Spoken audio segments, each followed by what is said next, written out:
देखो इस क्वेश्चन में उसने क्या बोला है, कह रहा है मैन है 2 मीटर टॉल, ये रहा 2 metre tall man, walks at the rate of 5/3 metre पर second towards a street light, light की तरफ जा रहा है, ये अब हमारी लाइट है, विच इज 16/3 मीटर अबव, इस लाइट की जो हाइट है वो 16/3 मीटर है। तो लाइट मान लेते हैं ये ए बी हो गया, ये आपका सी डी हो गया, ये बंदा है, ठीक है जी, और ये मैन और लाइट के बीच के डिस्टेंस को मान लेते हैं एक्स और शेडो को मान लेते हैं वाई। मैन और लैंप के डिस्टेंस को मान लेते हैं एक्स, शेडो को मान लेते हैं वाई। तो अब की बार वो लैंप की तरफ जा रहा है, agree, with the speed of this one 5/3 metre पर सेकेंड। तो dx/dt दे रखा है, हाँ या ना, बोलो। तो मैं यहां पर लिख दूं 5/3 मीटर पर सेकेंड, सही है, सही है। एक गलती है, गलती ढूंढो, इसी में गलती है, नहीं पता लगी, x बढ़ रहा है या कम हो रहा है, कम हो रहा है तो क्या करेंगे, माइनस लगाएंगे, क्लियर, बहुत अच्छे, यहां तक हो गए। अब उसने क्या बोला, कहता है what rate is the tip of A shadow moving. अब उसकी जो शैडो के टिप है वो ये है, एग्री। तो शैडो के टिप मूव करना है, मतलब टिप के बारे में बात करना है, शैडो के बारे में बात नहीं करना। अगर वो कह रहे हैं शैडो बताओ किस हिसाब से चेंज हो रही है, then we will find dy/dt, agree. लेकिन वो कह रहे हैं tip of the shadow is moving, तो टिप ये है, तो टिप की जो दूरी है सोर्स ऑफ लाइट से वो x+y है। तो मुझे इसके बदलने का रेट निकालना है विद रिस्पेक्ट टू t। ये डिफरेंस है टिप में और शैडो में। जो टिप की दूरी है from the source of light वो है x+y। तो वो कह रहे हैं कि वो टिप की दूरी, टिप के मूवमेंट बताओ, दूर जाना या पास आना, टिप की मूवमेंट बताओ उसका क्या रेट है। तो वो तो ये निकालेंगे। अगर वो शैडो की मूवमेंट बता रहे हैं कि शैडो कम हो रही है, ज्यादा हो रही है, वो किस रेट से हो रही है, तो हम ये निकालेंगे। क्लियर हो गया क्वेश्चन, हाथ बाहर, चले करें इसे। अब dx/dt दे रखा है, dy/dt निकालना है। इन दोनों के बीच का रिलेशन कैसे निकालेंगे, x और y के बीच का रिलेशन, सिमिलर ट्राइंगल करके। Triangle triangle ABE is similar to triangle CDE. ABE is similar to triangle CDE. Agree? ABE CDE के सिमिलर है। रीजन क्या है, रीजन क्या है, because angle 1 is equal to angle 2। Agree. दूसरा रीजन क्या है कि angle E is equal to angle E। दो angle equal, triangles are similar. Triangle similar तो corresponding sides are proportional, then AB divide by CD इक्वल होगा BE divide by DE। Agree. AB की value क्या है 16/3, CD की value क्या है 2, BE क्या है, BE है x+y और DE क्या है y।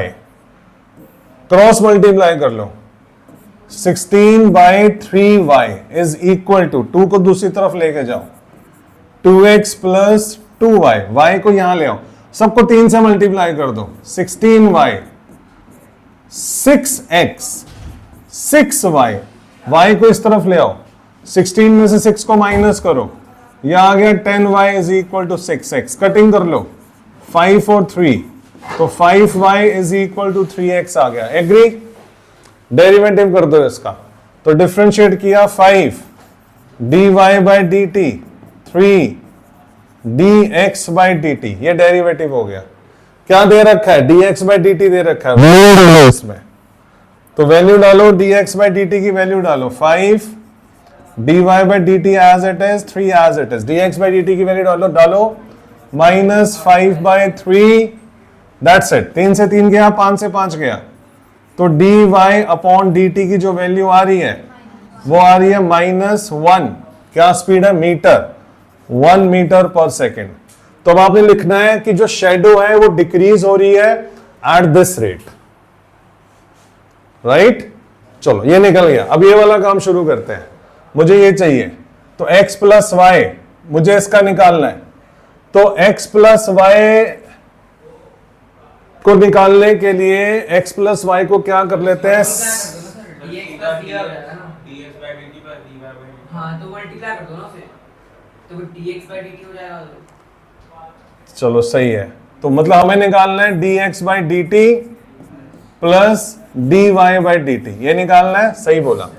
तो dx by dt दे रखा है माइनस का 5/3 और dy by dt दे रखा है माइनस का 1, तो ये हो गया 3 माइनस 5 माइनस 3। आंसर चेक करिए इसका, आंसर चेक कर, क्या उसकी शेडो की टिप का आंसर यही है 8/3 मीटर पर सेकेंड, सही है? क्लियर बच्चों? आगे बढ़े, अगला क्वेश्चन देखें।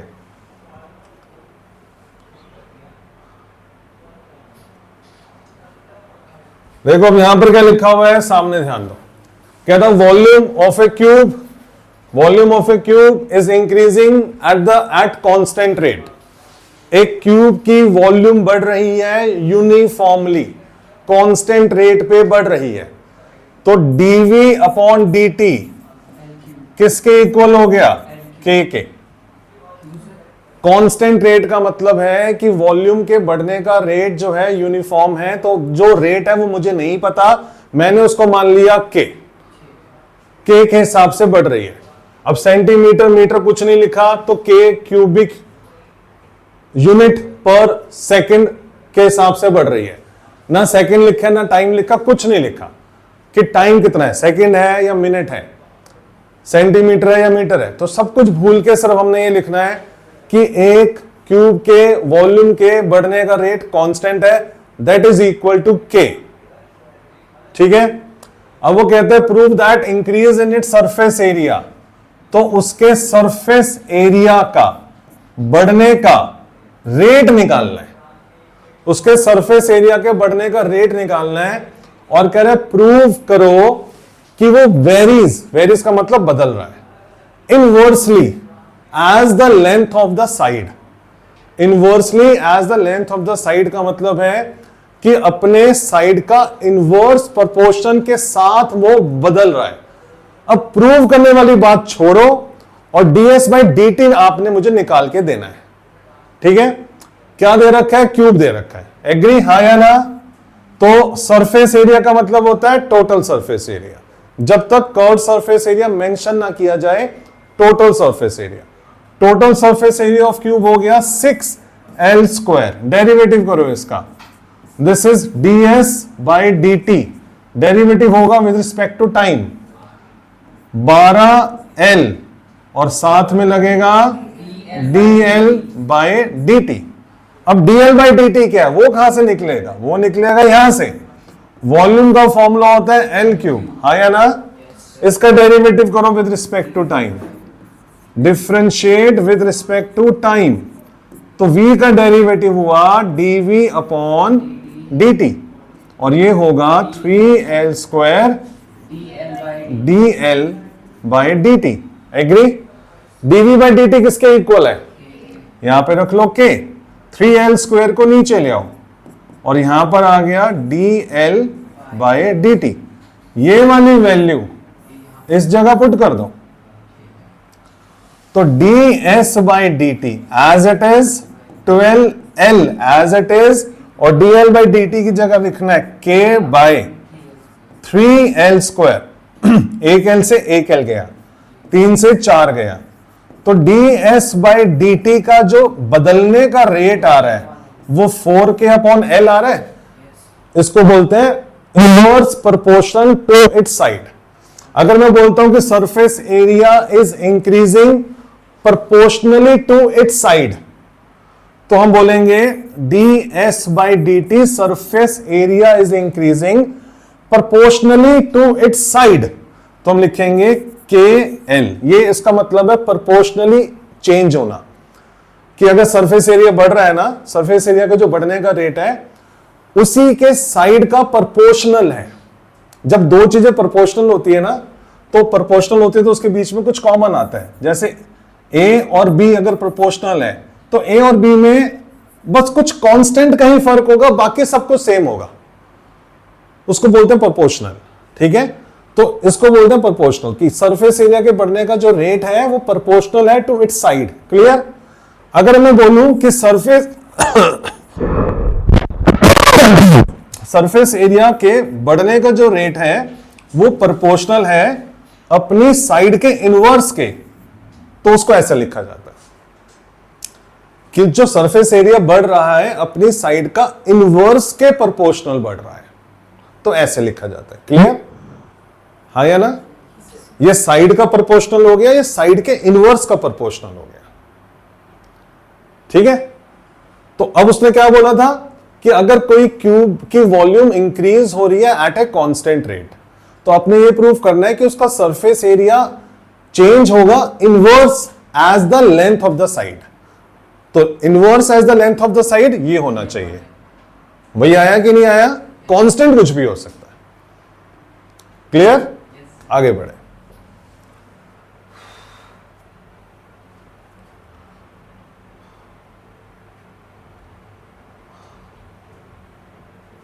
क्या निकालना है? इसका एंगल निकालना है ना?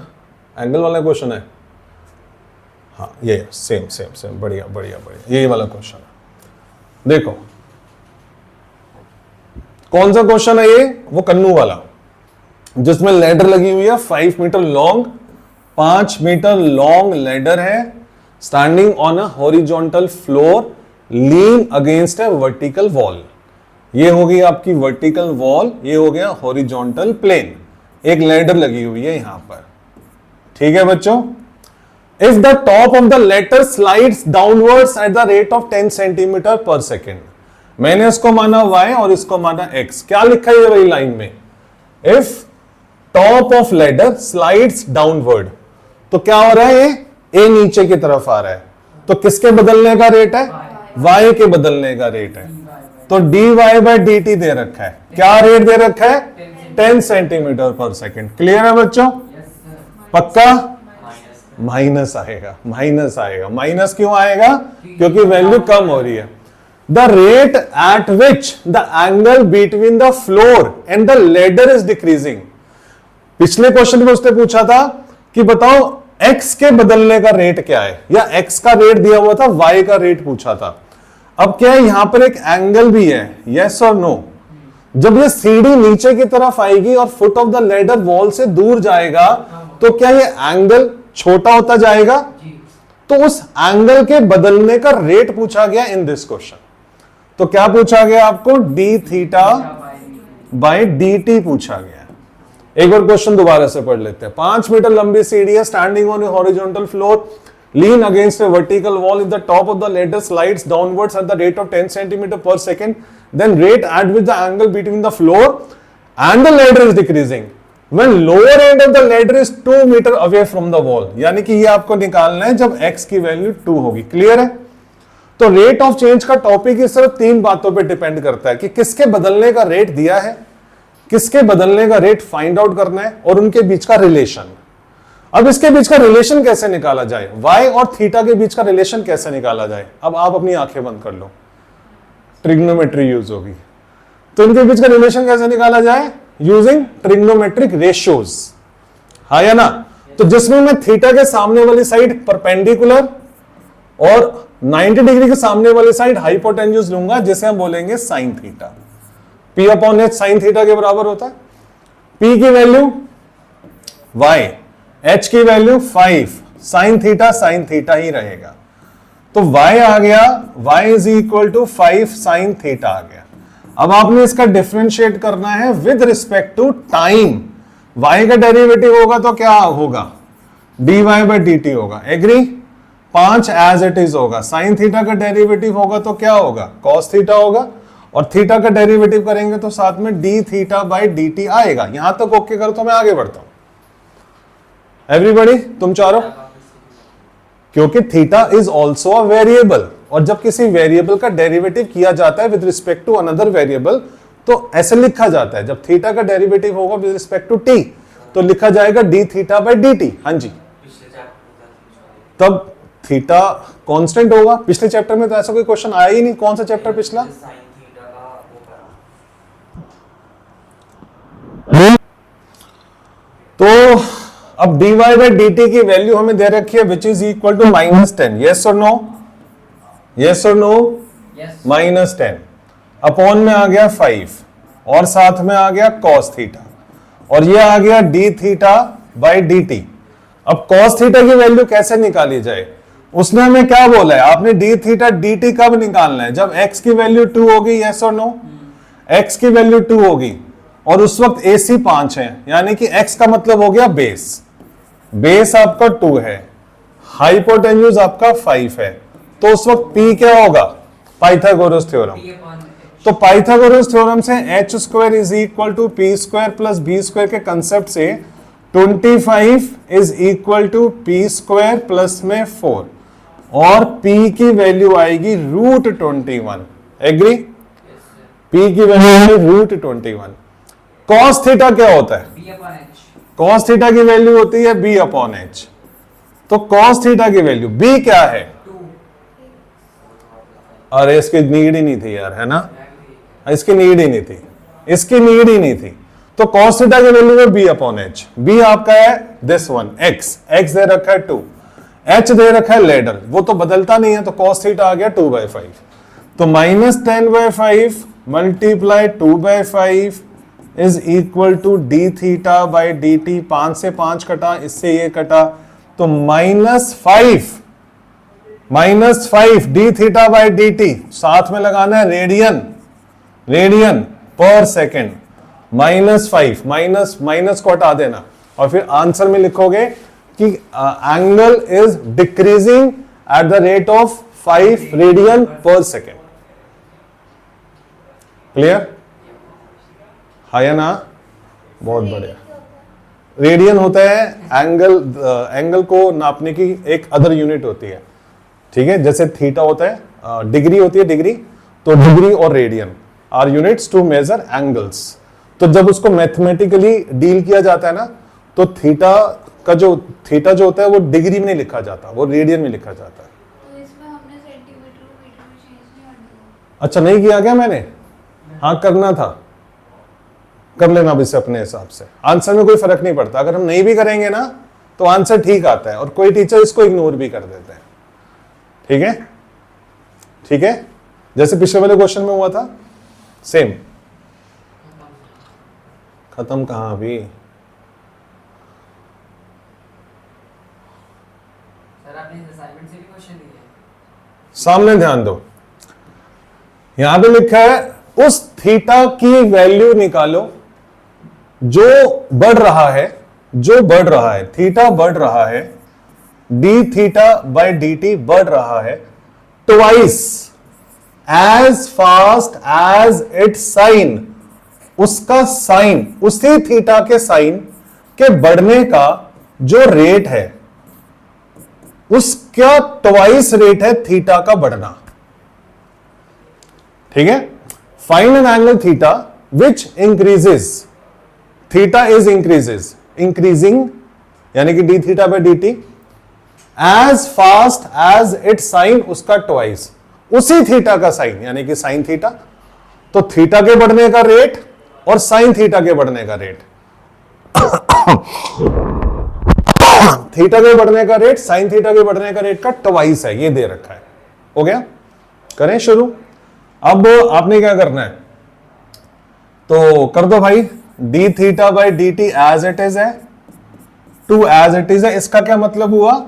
साइन थीटा का डेरिवेटिव करो विद रिस्पेक्ट टू टी, तो साइन थीटा का डेरिवेटिव होगा कॉस थीटा और साथ में लगेगा D theta by D T.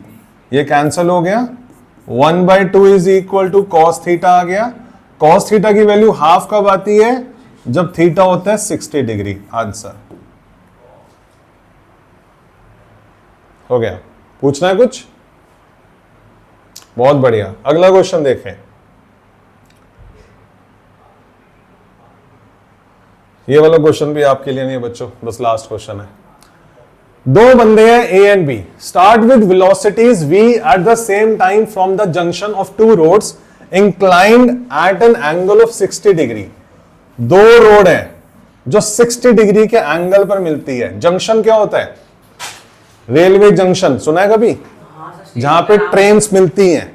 तो जंक्शन का मतलब होता है जब वो दोनों रोड आपस में क्रॉस करती हैं एक दूसरे को।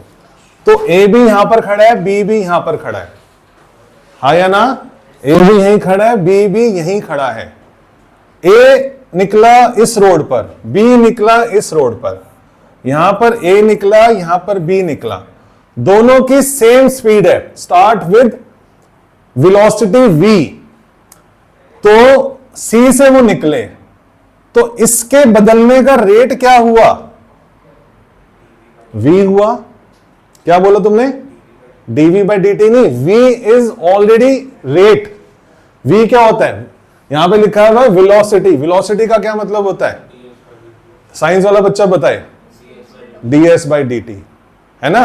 तो ये ऑलरेडी रेट दिया हुआ है, तो ये v दे रखा है, दिस इज v। ये क्या है? ये भी v है। दोनों सेम स्पीड से निकले, हाँ या ना? अच्छा तुम्हें क्यों बता रहा हूं मैं तुम्हें? दो बच्चे ए और बी पर खड़े हैं, दो रोड जो ऐसे मिलती है 60 डिग्री के एंगल पर, वो उस रोड के जंक्शन पे खड़े हैं। दोनों ने उस रूट पे जाना शुरू किया। अब ये दोनों सेपरेट हो रहे हैं, सेपरेट हो रहे हैं।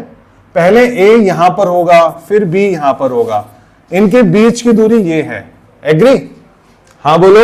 Yes sir. फिर थोड़ा और आगे चले गए, इनके बीच की दूरी और बढ़ गई, फिर और आगे चले गए, इनके बीच की दूरी बढ़ गई। क्या निकालना है? Find the rate at which they are being separated. वो एक दूसरे से दूर जा रहे हैं, उनके दूर जाने का रेट निकालो। लेट से इस ये s है, तो आपको निकालना है ds by dt। Question clear? और क्या दे रखा है? ये दे रखा है। अगर मैं इसको x मान लूं, चलो मैं इसको x मान लेता हूं, इसको हम x मान लेते हैं। ये x है, ये x है, क्योंकि दोनों सेम स्पीड से जा रहे हैं तो दोनों सेम डिस्टेंस कवर कर रहे हैं। तो ये भी x है, वो भी x है। जितना एट अ टाइम जहां a होगा वहीं b होगा आफ्टर सम टाइम। फिर थोड़े समय के बाद जहां a होगा फिर b वहीं होगा, हाँ या ना? तो इसलिए ये दे रखा है dx by dt which is equal to v। पूछो क्या पूछना है?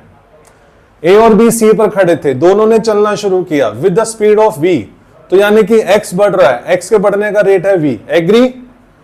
और इनके बीच का जो सेपरेशन है वो दूरी भी बढ़ रही है, तो ये हमें निकालना है। एग्री? Yes sir. क्या निकालना है? ये ढूंढना होता है क्या दिया है, किसके बदलने का रेट दिया है, ये ढूंढना होता है। दोनों चीजें आपके सामने हैं। तीसरा काम क्या होता है? इनके बीच का रिलेशन ढूंढना। अब हम क्या करेंगे? अब क्या ये आइसोस्लेस ट्राइंगल है? यस।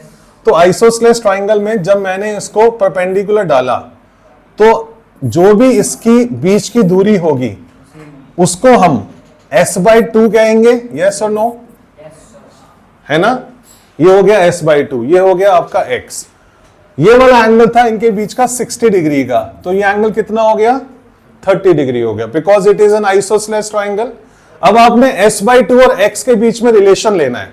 थीटा के सामने वाला परपेंडिकुलर, ये क्या हो गया? हाइपोटेन्यूज। तो perpendicular upon hypotenuse, this is equal to sine theta. Theta की वैल्यू है 30 डिग्री। एग्री? P क्या है? P है s बाई 2। h क्या है? h है x। साइन 30 की वैल्यू क्या होती है? 1 बाई 2 होती है। s बाई 2, ये x वहां चला गया तो x बाई 2 हो गया, 2 से 2 कैंसिल हो गया, राइट? अब इसका डेरिवेटिव कर दो। तो अब डेरिवेटिव किया s का तो ds बाई dt आ गया, x का डेरिवेटिव किया तो dx बाई dt आ गया। यस और नो? हाँ या ना? अब s के बढ़ने का रेट क्या है वो तो निकालना है। x के बढ़ने का रेट क्या है? v। तो भाई ds और dt जो है वो भी सेम रेट से बढ़ रहा है। जो उनके चलने का रेट है वही उनका सेपरेशन का रेट है।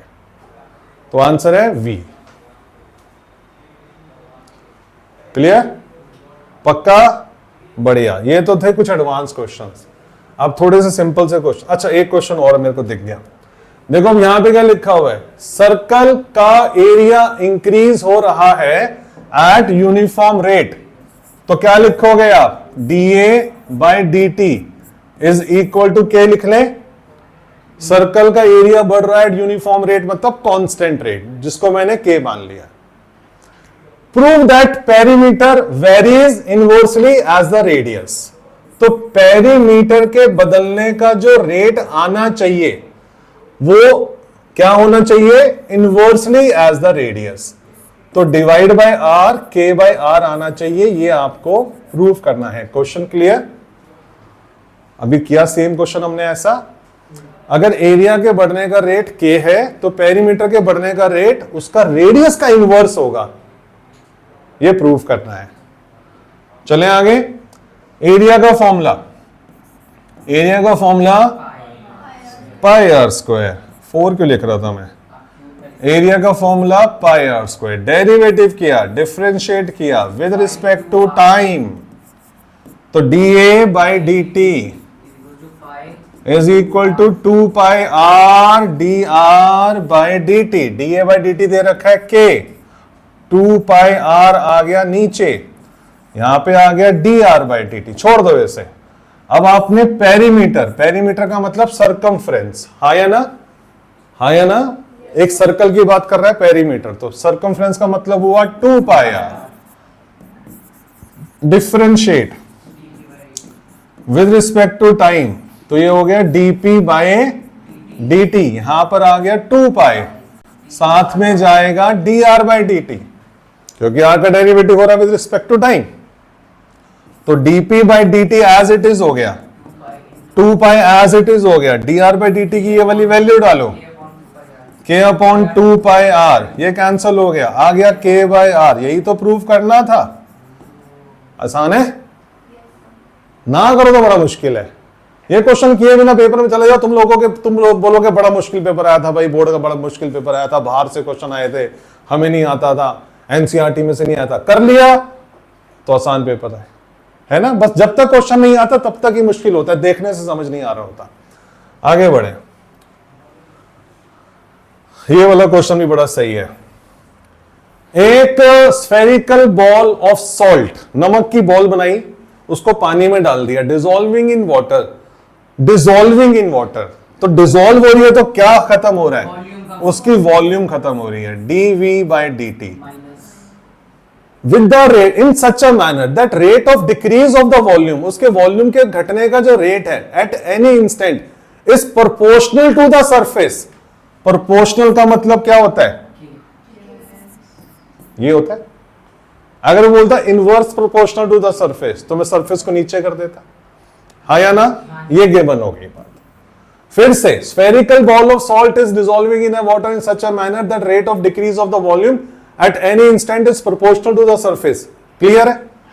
Prove that radius is decreasing, तो आपको D R by D T निकालना है एट अ कांस्टेंट रेट, मतलब यहां पर के आना चाहिए। के के साथ कुछ लग जाए, नंबर 2-3 नंबर लग जाए, कोई फर्क नहीं पड़ता, बट वो कांस्टेंट रेट होना चाहिए। करे शुरू, माइनस बिल्कुल आएगा, 100% आएगा ऑलवेज। हाँ, तूने बोला था, मैंने सुना नहीं था, मैंने सुना था लेकिन मैं लिखना भूल गया। जब भी डिक्रीज होगा माइनस आएगा ही आएगा। कोई भी चीज वॉल्यूम रेडियस, करें शुरू करें। अब वॉल्यूम का क्या फॉर्मूला होता है, 4/3 वॉल्यूम ऑफ बॉल है ना, 4/3 पाई आर क्यूब। डेरिवेटिव कर दो with respect to T, dv by D T 4/3 pi 3 R square D R by D T आ गया। यस और नो? 3 से 3 कैंसल हो गया, और dv बाई डी टी की वैल्यू क्यों नहीं डाल रहा मैं, और dv बाई डी टी की जो वैल्यू है दिस वन, यहां पे डाल दो minus K S is equal to 4 pi R square D R by D T. Clear है, हाँ या ना? माइनस के एज इट इज। एस का मतलब क्या है, सरफेस एरिया। किसका?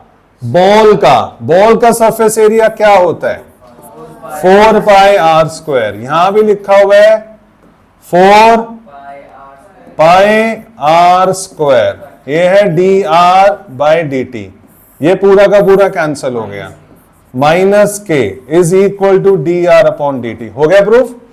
कांस्टेंट रेट पे घट रहा है, है ना? सर्कल का नहीं, स्फेयर है ये, बॉल है, बॉल, वो 4πr² होता है। ठीक है जी? यस और नो? क्लियर? बहुत बढ़िया।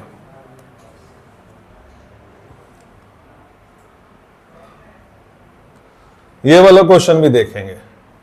Water is dripping out, water is dripping out from a conical funnel.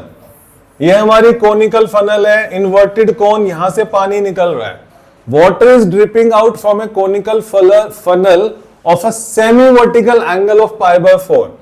इस ये वाला जो एंगल है थीटा, ये गिवन है, थीटा गिवन है π/4। जो चीज गिवन होती है वो constant, at a uniform rate of 2 centimetre पर square second in the surface area. क्या दे रखा है? सरफेस एरिया के घटने का रेट दे रखा है। तो आपको दे रखा है ds/dt -2 सेंटीमीटर स्क्वायर पर सेकेंड। अच्छा, मेरा एक क्वेश्चन और है, इसमें पानी है, पानी भरा पड़ा है, पानी इसमें से गिर रहा है, तो क्या कम हो रहा है? अच्छा, कहते ना पानी में पानी तेरा रंग कैसा, जिसमें मिला दो उसके जैसा। तो वैसी पानी का ना रंग होता है ना खुद का कोई आकार होता है। जिस बर्तन में डाल दो पानी का आकार वही, जो रंग उसमें मिला दो पानी का रंग वही। तो यहां पर पानी का आकार क्या है? तो यहां पे बात हो रही है जो कोन पानी ने बनाया है, जो कोन का बर्तन है उसकी बात नहीं हो रही। बर्तन तो फिक्स है, वॉल्यूम पानी की कम हो रही है। तो हम बात करेंगे उस कोन की जो पानी के द्वारा बनाया जा रहा है, और जब उसमें से पानी निकल रहा है तो पानी के द्वारा बनाया गया कोन कम हो रहा है, छोटा हो रहा है। तो उसको माइंड में रखना है, बर्तन को माइंड में नहीं रखना, कोन को माइंड में नहीं रखना, कोन फिक्स है। एग्री? तो कहता है water is dripping out from a conical funnel of semi vertical angle π/4 at the uniform rate of 2 centimetre square पर second in the surface area. तो जब सरफेस एरिया की बात की गई तो टोटल सरफेस एरिया, हाँ या ना? ऐसा तो नहीं बोला उसने कि सिर्फ सर्कल वाला सरफेस एरिया या कर्व सरफेस एरिया, तो कुछ भी मेंशन नहीं है ना। तो जब वो बोल रहा सरफेस एरिया तो मतलब surface area. Through a tiny hole at the vertex of the bottom when the slant height of the cone is 4 centimetre, find the rate of decrease of the slant height of the water. तो आपको dl/dt निकालना है जब l की वैल्यू 4 centimetre होगी। Question clear हो चुका है? सरफेस एरिया और l क्लियर। अब जब मैंने सरफेस जो किस तीन चीजें, कौन कौन सी तीन चीजें, कि किसके बदलने का रेट दिया गया है, दूसरी चीज किसके बदलने का रेट निकालना है, तीसरी चीज उनके बीच का रिलेशन। अब सरफेस एरिया और एल के बीच का क्या रिलेशन है मेरे को नहीं पता, बट मुझे सरफेस एरिया का फॉर्मूला पता है, which is equal to πr/l plus में πr²। ये कोन के सरफेस एरिया का फॉर्मूला होता है। πr/l curve surface area, πr² base, दोनों को टोटल किया, टोटल सरफेस एरिया। क्या मैं डेरिवेटिव करूं इसका? क्या मैं डेरिवेटिव करूं इसका? अभी अगर मैंने इसका डेरिवेटिव किया तो मैं फंसने वाला हूं। कैसे फंसने वाला हूं? एस भी वेरिएबल है, आर भी वेरिएबल है, एल भी वेरिएबल है, यस और नो? तो यहां पर आर क्या कर रहा है? आर से कोई लेना देना है क्या मेरा? आर को हटाना पड़ेगा। अच्छा एक काम करते हैं, कॉमन वाला फॉर्मूला लिख लेते हैं, थोड़ा सा और दिखने में आसान हो जाएगा। ये वाला फॉर्मूला लिख लेते हैं, πr/l प्लस आर, उसका अगला स्टेप का फॉर्मूला। ठीक है? आर को हटाना है या नहीं हटाना? हटाना पड़ेगा। तो आर को हटाना होगा तो उसको एल से रिलेट करना पड़ेगा। तो आर और एल का आपस में कोई रिलेशन है क्या? वो बनेगा इस थीटा की हेल्प से। कैसे बनेगा? थीटा की हेल्प से। ये आपका आर है, ये आपका एल है, ये आपका 90 डिग्री का एंगल है। मेरी बात समझ रहे हो? यहां से आर को हटाना क्यों जरूरी है? क्योंकि जो जिसके बढ़ने का रेट दिया गया वो एस है, जिसके बढ़ने या घटने का रेट निकालना है वो एल है। तो आर यहां क्या कर रहा है? तो आर को हटाना पड़ेगा in the terms of L. तो आर और एल के बीच का रिलेशन क्या है? तो आर और एल के बीच का रिलेशन निकालने के लिए आप ट्रिग्नोमेट्री का कंसेप्ट यूज करोगे।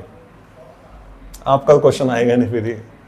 तो थीटा के सामने वाला परपेंडिकुलर P और 90 डिग्री के सामने वाला H, P अपॉन एच होगा साइन थीटा, थीटा की वैल्यू यहां पर दे रखी है π/4, राइट।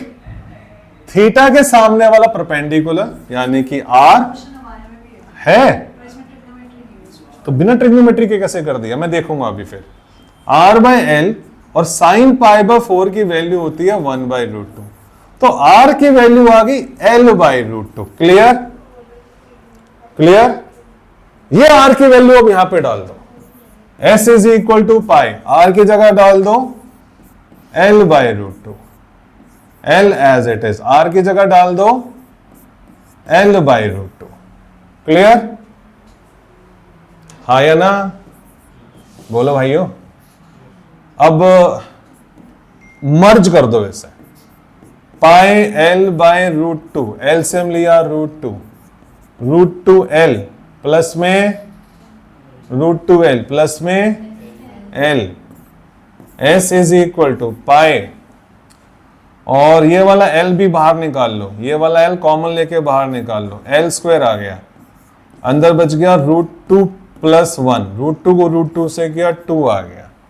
क्लियर, हमारा डेरिवेटिव करो अब इसका, ds/dt π/2 √2 प्लस 1, ये तो सब कांस्टेंट है, L² का डेरिवेटिव हो जाएगा 2L, साथ में लगेगा dl/dt, ds/dt दे रखा है -2 इज इक्वल टू π/2। चलो सब कुछ दूसरी तरफ ले चलते हैं, -2 मल्टीप्लाई, ये वाला 2 ऊपर चला गया, ये वाला पाई नीचे आ गया, √2 प्लस 1 नीचे आ गया, ये वाला 2 भी नीचे आ गया, फिर ये वाला L भी नीचे आ गया, और यहां पर आ गया dl/dt।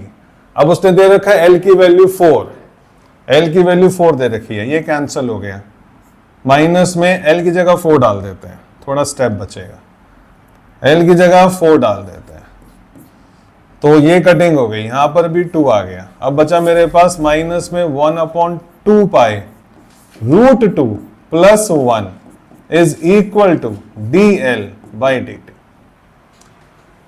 क्लियर, हाँ जी, पर dl/dt निकालना था, हो गया, ठीक है, बस इतना ही आज की क्लास में।